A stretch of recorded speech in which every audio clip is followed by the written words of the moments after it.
Muito bem, voltamos com o programa Questão de Ordem, hoje falando sobre o coração. No terceiro e último bloco, falando um pouquinho sobre a questão dos tratamentos.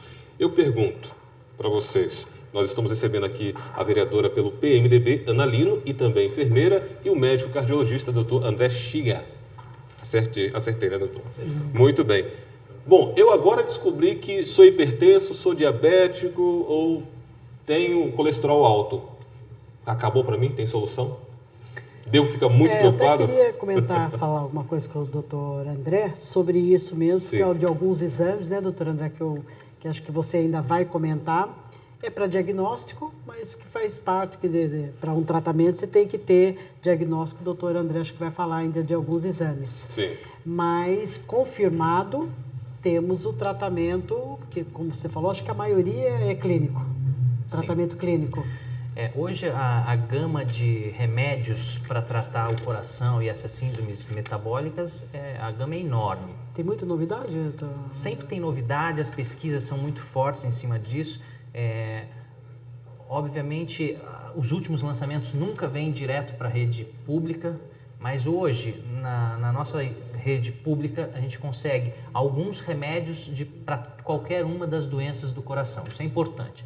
São raros os momentos que a gente tem que prescrever um medicamento mais caro que não esteja incluído na farmácia, ou na farmácia popular ou na farmácia da própria rede municipal. O tratamento das doenças do coração, e você está perguntando, ainda tem jeito? Claro que sim. A boa notícia é que quanto mais cedo for feito o diagnóstico, mais fácil e mais simples vai ser o tratamento. Hoje o tratamento se baseia em evitar as lesões dos órgãos-alvo. Essa é a principal. O nosso intuito não é abaixar a pressão de 18 para 12, é evitar que a pessoa tenha uma complicação. São as complicações no cérebro, que é o AVC, na retina, no coração e na qualidade de vida da pessoa. Então, a nossa meta é diminuir os parâmetros e melhorar mesmo a qualidade de vida. Evitar que a pessoa tenha lesão nos órgãos-alvos, seja no rim, no coração, na retina. Ponto. Tratamentos. A primeira etapa é sempre com exercício físico controlado e dieta. Diabetes é o açúcar, colesterol é a fritura, a gordura, a hipertensão é controlar o sal, o diabetes o doce, e o problema do coração e das doenças coronarianas é diminuir o colesterol, que está relacionado com as frituras e as gorduras. Essa é a parte não farmacológica.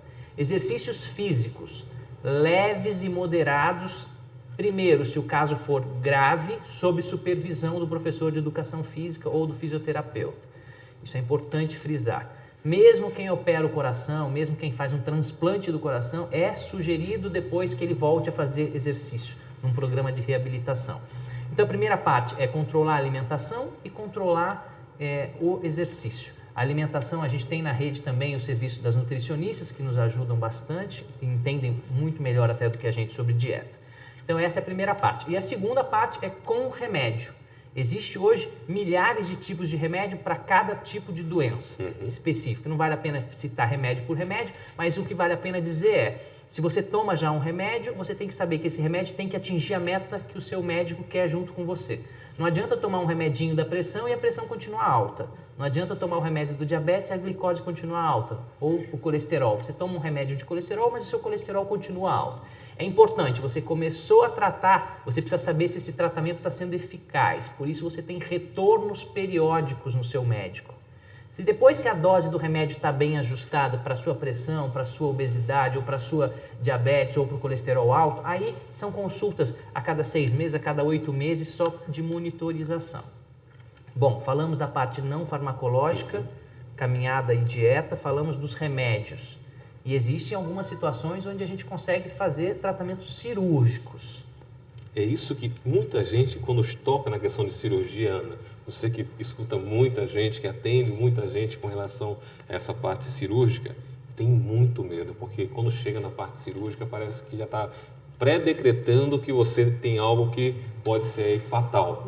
A cirurgia parece que antigamente era mais indicada, doutor André, ou não? E agora são os medicamentos novos que vêm vindo mesmo porque as novidades, eu falo que na parte de coração tem muita novidade, né? Muita novidade. Muito procedimento, muito medicamentos que resolve e o paciente tem uma vida estável, com controle. Sim. Então, não sei se a cirurgia, então no caso, assim, deixa mesmo para último, ou cada caso é um caso também. Quando operar? Quando Boa pergunta. A hipertensão arterial, ela só é tratada cirurgicamente em menos de 2-3%, que são as causas de problemas renais, estreitamentos das artérias do rim que causam hipertensão. Isso é raríssimo, ainda bem, e é muito comum na hipertensão no jovem. Começa aos 15, 16, 20 anos de idade.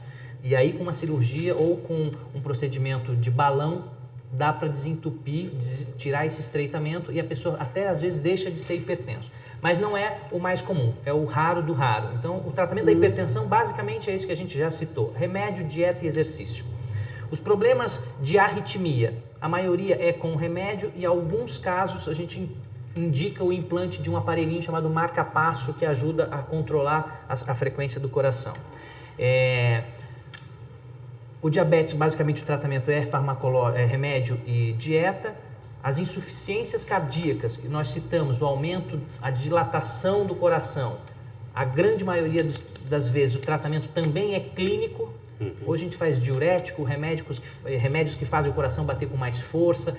O coração, quando ele dilata, ele acaba batendo muito rápido e tem remédios que controlam essa frequência. Isso tudo faz diminuir o sintoma do paciente. Sim. E a gente mede o tamanho do coração com um exame que a gente não tinha comentado, que é o ecocardiograma. É um ultrassom do coração. A gente consegue medir tanto para fazer o diagnóstico, como também para fazer a monitorização, para saber como vai evoluindo o tratamento. E ele é disponível também na rede pública? Também disponível em Jacareí, normalmente. Hoje os ecocardiogramas são feitos lá no Hospital São Francisco e dos internados também são feitos na Santa Casa com acesso fácil e direto. E o eco monitora tanto se o coração está ficando mais grosso, que é a hipertrofia, como se ele está dilatando. E também para avaliar o sopro, que nós tínhamos comentado no primeiro bloco, Sim. as doenças das válvulas, e o sopro, inclusive, nos recém-nascidos. Então, hoje a gente consegue, no primeiro dia de vida, saber se a criança tem ou não um defeito grave no coração através de um ecocardiograma. E deixamos para o final para falar da doença coronariana, que é o que mata mais pessoas. A estatística de mortalidade da doença coronariana ela é muito triste. Em cada 10 pessoas que infartam, 4 morrem subitamente. É aquela pessoa que cai dura, às vezes acho que é desmaiado, mas já cai com o coração praticamente parado e já chega às vezes ao pronto-socorro em morte. Então a estatística ela é muito triste. A gente escuta falar, não vou procurar uma doença porque quem procura acha. Né? Isso não é uma coisa que faz sentido para o coração. Porque hoje a gente consegue, através do teste de esteira, se o teste de esteira é alterado, a gente pede um cateterismo ou a cintilografia miocárdica ou até uma tomografia de coronária e a gente consegue saber se está entupida essa artéria. Se tiver entupido, nós temos 3 opções. Tratamento clínico, que é esse que nós já comentamos, usar aspirina, diminuir o colesterol e diminuir os outros fatores de risco. Às vezes está muito entupido, significa que você imagina um cano, uma artéria do seu coração com 70%, 80%, às vezes 90% de placa de gordura entupindo. Se forem lesões únicas ou lesões em 2 artérias, em locais de fácil acesso para o médico que faz o cateterismo, eles podem fazer um balão chamado angioplastia. E esse balão agora coloca um anel de metal dentro chamado stent, que diminui a chance de voltar a fechar. Então isso é tecnologia, Sim. Puxando tudo para o que a Ana Lino nos perguntou, porque antigamente era o tratamento clínico e se tivesse alguma coisa entupida tinha que operar o coração, que são as pontes de safena Isso você vê uma e ponte de frequência, um mamária. número muito grande. Um número muito grande. Por que talvez a sensação de quem está há muitos anos na Secretaria de Saúde é saber que a fila para a cirurgia realmente diminuiu. Isso, Por quê? Porque uma grande parte vai descobrir que tem um entupimento com 30%, 40%, 50% de entupimento e o tratamento disso é clínico, é remédio, é dieta, é exercício. Ou se tiver entupido, ter 1, 2 artérias entupidas que ainda dê tempo. E a tecnologia nos ajudou, porque hoje, por procedimentos percutâneos, que a gente chama, pelo próprio cateterismo, você faz a angioplastia. Sim. E aí põe o stent. Então hoje a gente acaba indicando muito mais para angioplastia do que para cirurgia cardíaca. Mas a cirurgia cardíaca, Se forem 3, 4 lesões, ou se a lesão for muito no início da coronária, que a gente chama as lesões do ósteo, o acesso pelo balão, ele é muito arriscado. Ou as lesões onde ficam na bifurcação da artéria, também é difícil de colocar o stent. Então ainda há um espaço muito grande para cirurgia cardíaca. Agora, doutor André, você falou, mas assim, bem rapidinho, um tratamento, a colocação do marca-passo sempre é urgente, sempre é na urgência? Não. Porque nós temos na UTI da Santa Casa, tem aqueles batimentos que vão abaixando, diminuindo, é a colocação do marca-passo que aí é a solução. Existe o marca-passo provisório, que dá para pôr na UTI, dá para pôr na emergência, para manter o coração batendo um pouquinho mais rápido até que tenha um suporte mais definitivo. Geralmente são procedimentos de emergência, tem que fazer rápido. E existe o implante mesmo do marca-passo, que é posto um aparelhinho embaixo da pele, e o catéter fica ligado no coração. O coração normal tem que bater de 60 até 90 vezes por minuto. Isso é importante. E às vezes o coração bate a 30, a 40. E aí, batendo muito pouco, a pessoa não consegue que o sangue chegue no cérebro ou chegue nos órgãos como deve chegar. Aí então a gente urgência. Indica o implante de marca-passo. E aí esse marca-passo, o marca-passo é uma pilha acessória e manda o coração bater. Agora, doutor, eu já ouvi alguns casos, por exemplo, de pessoas que fazem uso de medicamento para que o coração bata num ritmo abaixo do normal. Isso realmente em alguns tratamentos é preciso? Você falou da batida entre 40, alguns que ficam ali entre 40 e 50, a gente ouviu alguns casos com relação a isso.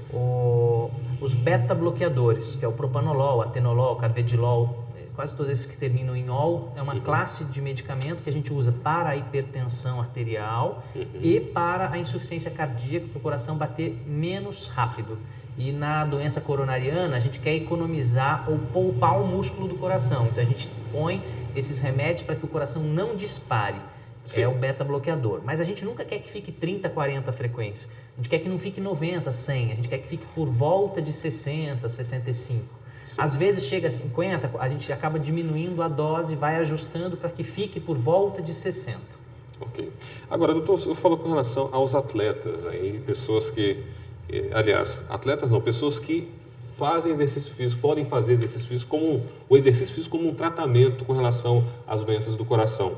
Então, é possível, por exemplo, que um atleta, um ex-atleta que tenha descoberto aí, que está com algum problema, alguma doença relacionada ao coração, continuar a sua atividade? É possível isso? Porque tem aí, né, Daniel, tem um atleta de todo tipo, né? Tem o atleta do final de semana, aquele atleta que faz mesmo, que participa de campeonato, que ele treina normalmente. E o atleta que descobriu uma doença e virou atleta. Descobriu uma doença, então corre para a academia para poder fazer alguma coisa. E você tem a cardiologia esportiva, né, no esporte. Né, que é isso nós a prevenção. A gente vê todo dia. Eu falo que o exercício físico, ele pode quase sempre ser indicado. A gente só contraindica o exercício nas lesões de válvulas graves, nas arritmias malignas, que são as arritmias que a pessoa pode ter morte súbita. Isso a gente já conhece muito bem quais são as arritmias. E hoje existe um aparelho chamado Holter que grava o coração e a gente consegue diagnosticar exatamente qual é a arritmia que cada um tem. As doenças coronarianas instáveis, quer dizer, a pessoa tendo dor no peito, a gente também suspende até que diagnostique e até que veja até que frequência a pessoa pode fazer o exercício.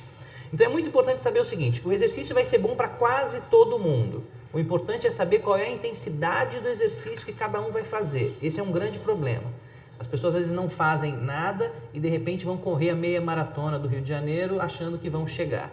E vocês não têm ideia de como ficam as enfermarias de uma maratona dessa, mesmo em pessoas que treinam. Então é importante saber, pessoas saudáveis podem passar mal durante exercícios muito intensos. E pessoas com doença cardíaca, às vezes não sabendo que tem a doença cardíaca, podem passar mal e inclusive morrer fazendo exercício físico.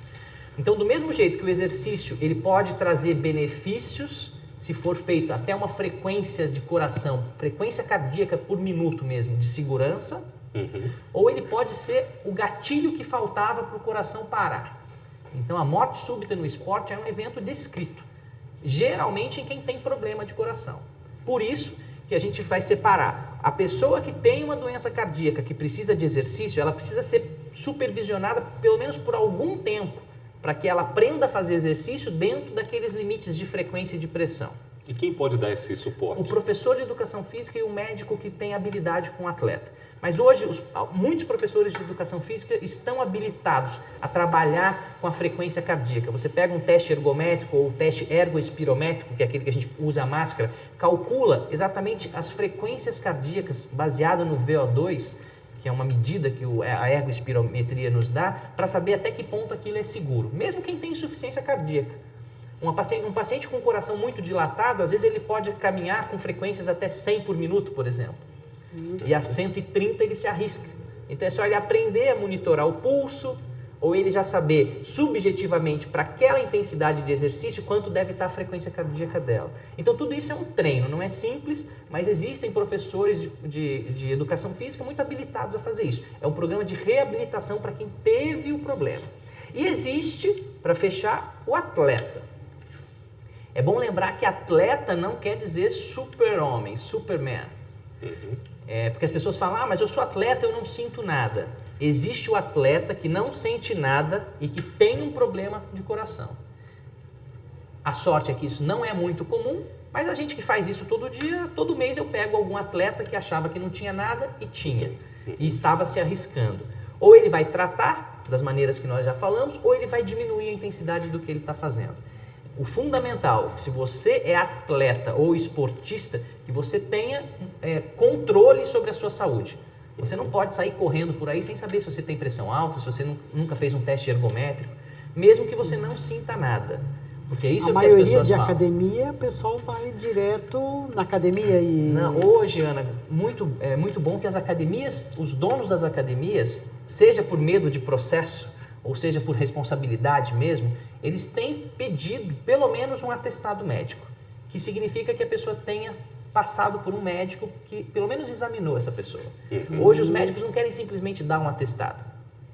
Ah, doutor, você pode me dar um atestado para fazer ginástica? Não, eu posso te examinar e eu posso ver se você está apta ou não. Porque a responsabilidade atrás porque ou é uma natação, uma maratona, um futebol, cada intensidade. Academia, hoje as academias pedem de rotina pelo menos um atestado médico. Minha sugestão é que até os 30 anos faça pelo menos um eletrocardiograma e o ecocardiograma, que vai afastar as doenças congênitas. Sim. E depois dos 30 anos, ou se tiver fatores muito fortes de risco para pensar em doença coronariana, fazer o teste ergométrico. Porque aí você sabe, durante o exercício, se você está tendo arritmia, se a pressão está subindo demais ou se o traçado do eletro está mudando, que seria um sinal de sofrimento. Muito bem, estamos chegando ao final aqui do programa Questão de Ordem. Nós teríamos aí tanta coisa para falar ainda, né? Sobre esse órgão que é importante, é vital, né? Para o funcionamento do corpo, para a vida, que é o coração. Mas queremos aqui agradecer desde já a presença da vereadora Ana Lino, enfermeira também, e a presença do médico cardiologista, doutor André. E eu gostaria que vocês fizessem considerações finais aqui no nosso programa, para o nosso telespectador. Assuma a responsabilidade da sua saúde, meça a sua pressão, seu colesterol, sua glicemia, pelo menos uma vez por ano. Se você tomar remédio, cheque se você está tendo o resultado que o seu médico quer e o que você quer. Controle bem o seu estresse, controle o seu peso, faça um pouco de exercício e se você passar mal e for para o pronto-socorro, leve essas informações todas prontas para o médico do pronto-socorro. Agradeço o convite. Ana Lino, muito obrigado, sabe que nós somos parceiros e eu sei de quão séria é a Ana Lino. E Daniel, já nos conhecíamos também, agradeço e estou aqui à disposição porque eu acho que esse espaço, nós ficamos aqui alguns minutos e conseguir atingir de uma vez só uma população bastante grande, levando essa informação, eu acho que foi muito bom para mim e agradeço mesmo esse convite. Então, como o doutor André disse, eu acho que as pessoas, às vezes até a maioria não leva muito a sério, sabendo, né, com aquela vida saudável e com tanta coisa que já queria a Secretaria de Saúde, a Prefeitura, tem aí para ofertar, desde uma verificação de pressão, um exame, né, e ter aquela preocupação de uma academia, um esporte, ter isso com tudo disponível na rede e ter essa preocupação com a sua saúde. Mais uma vez, muito obrigado. E a gente finaliza aqui, então, o nosso Questão de Ordem, que falou sobre coração. Fica a dica para você, uma dica que é um remédio bem natural. O salmista já dizia que o coração alegre é um bom remédio, mas o espírito abatido faz secar os ossos. Cuide do seu coração e tenha uma vida feliz. Até o próximo Questão de Ordem, aqui pela TV Câmara.